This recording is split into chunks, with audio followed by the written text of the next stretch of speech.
Hello, everybody. It's me, Nate, aka Devil Dog, back with an epic review. I made the opening as over the top as possible because honestly, the opening I just did for this game serves it no justice. My opening is so much more better than this game. This game is 41 hours. It was published and developed by East Asia Soft and released on October 19th of 2022. So this is an old game. I decided to review an old game while waiting for the new Dead Cells, spin-off of, what's it, Castlevania to come out to review. Now, keep in mind, this came out a while back. It had a digital version, and it has a physical release version, and it's only $15, so it's not like it's going to really kick you in the groin too hard. But let me read the synopsis that they came up with for this game, okay? Take the role of Ethan, a workaholic scientist and capable field combatant in search of his long-lost wife. 41 Hours is a cinematic first-person adventure driven by intense shootouts and advanced, often alien technology. Accompanied by a mysterious woman that seems to possess superhuman powers, Ethan will take up conventional armaments while learning to manipulate time, cloak for enhanced stealth, use portals for teleportation, and employ telekinetic abilities against the evil bad guys. That's what they're actually, that was the synopsis they gave for this particular game, and I would have to say this game has none of that. As you go through the roughly 11 different chapters in the game, oddly enough, the game only takes you 20 hours to beat. And yet they call it 41 hours. I know that the plot involves around 41 hours. But as you can see here, it's told in a really crappily done, kind of like comic book panel sort of thing with some pretty crappy voice acting over top of it. But hey, you know what? I'll at least give it credit. Like, as you see right here, look at this. This is basically how the story is told. It's through these little cartoon panels. And at least there's a story. I'll give it that. I've played so many games where it was just one text on the line like, you need to save this woman. Hurry!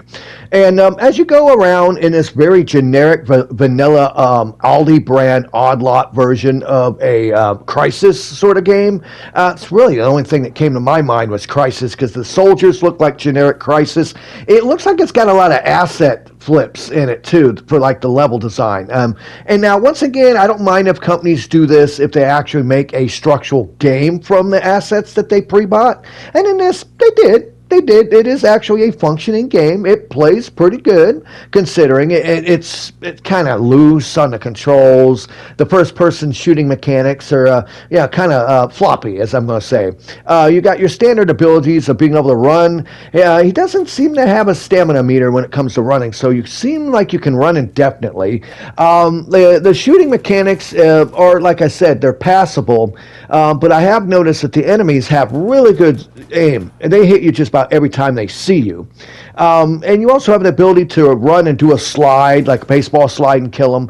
And as you kill the enemies, they drop health power-ups and ammo, like a normal game does. And each level consists of an open area that you go around exploring, solving certain things. Like the very first level, as you see here, you're required to basically learn stuff. Like go here, collect these items, learn how to upgrade your weapon.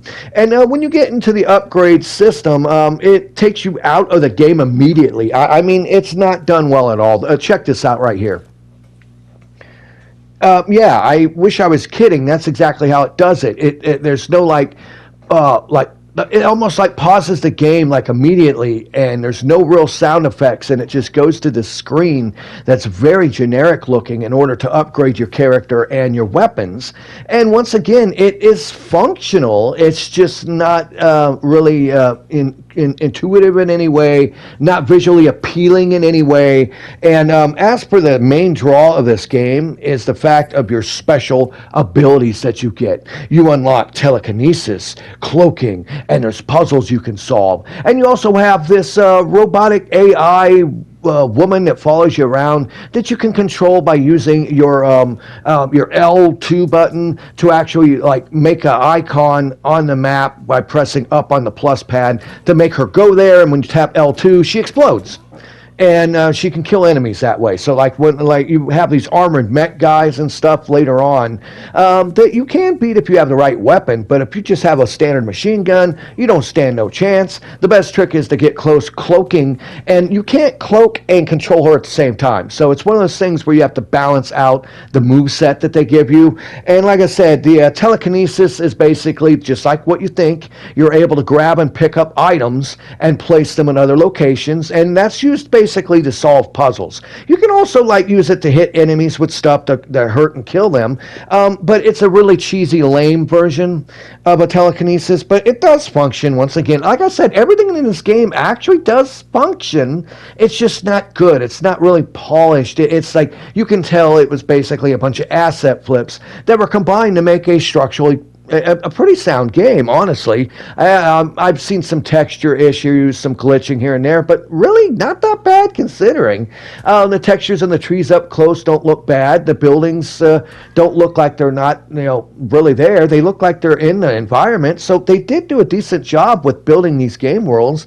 And the enemy AI isn't the dumbest I've seen. They're not bright. You can cloak right out in front of them, and then they're like, oh, where'd it go? Oh, and they just walk around. They don't know where you're at, which a normal person would be like, oh crap, someone cloaked right in front of me. I'm probably going to shoot right in front of me, But no, as soon as you're cloaked, they just go on their merry way until your cloaking meter runs out or until you switch to another ability. So like I said, telekinesis is mainly used for the puzzles. Your cloaking ability is basically just like what you think it is. And you also get to go through portals. Now, as you go through and you kill enemies, you'll get experience points, ammo, new weapon upgrades, stuff like that. And also you'll get this energy, which you can also get from killing the wildlife. At first I kept hearing pigs, but I never seen any. But then I finally found one and shot it and learned, hey, you can kill the animals and the wildlife to also get your energy that's needed in order to go through these portals at the end of each level to go to the next world. And when you do, it's pretty bad. It just automatically, there's no bells or whistles. You just walk through this weird portal they built and you just appear in another area of the world map, and it takes a second or two for like the flowers to pop in. But honestly, like I said, this isn't a bad game. It's not bad. It's definitely not great. But considering it is made from a very small group called East Asia Soft and came out a while back and they only wanted $15 for it at the time, I don't really want to hate on it too much. I will say it was playable. It's definitely not the best first-person shooter I played, but the gun mechanics were functioning. The game world was built structurally somewhat sound. It made sense. I could guess where to go correctly just by the way the world structure was set up. It has like a mapping ability that you will hold down the center of your controller and you, quote, tag enemies, but all it does is immediately just show like icons on the map. And they don't stay there. They disappear immediately. So like I said, it's got a lot of stuff to it where you're like, okay, you guys just threw stuff together. But oddly enough, it does stick. It does actually work. Like I said, it functions, but this is honestly like if Aldi brand got together with Odd Lots and tried to make a Crisis. That's really what this is. This is oddly enough, a Odd Lot Aldi brand Crisis. And that's the best way to describe while playing this game. Now, if anyone out there in YouTube land has actually played 41 hours, because like I said, this came out all the way back on October 19th, 2022, please leave in the comments what your experience with this game was. I'm actually playing it on my rebuilt working PS5. And yeah, this is the PS5 version, people. This is the PS5 version. But honestly, leave in the comments below if you played this game, if you liked it or not, if you agree or disagree with anything I've said. Leave lots of comments below. I'll make sure to answer each and every single one of them. And once again, I want to say thank you for watching this video. Please give me a thumbs up and subscribe to the channel if you're not. And once again, at Double Dog Gaming, we always end our videos by saying, have fun. Play hard, and remember, people, the devil is in the details. Peace out until next time. Hoorah!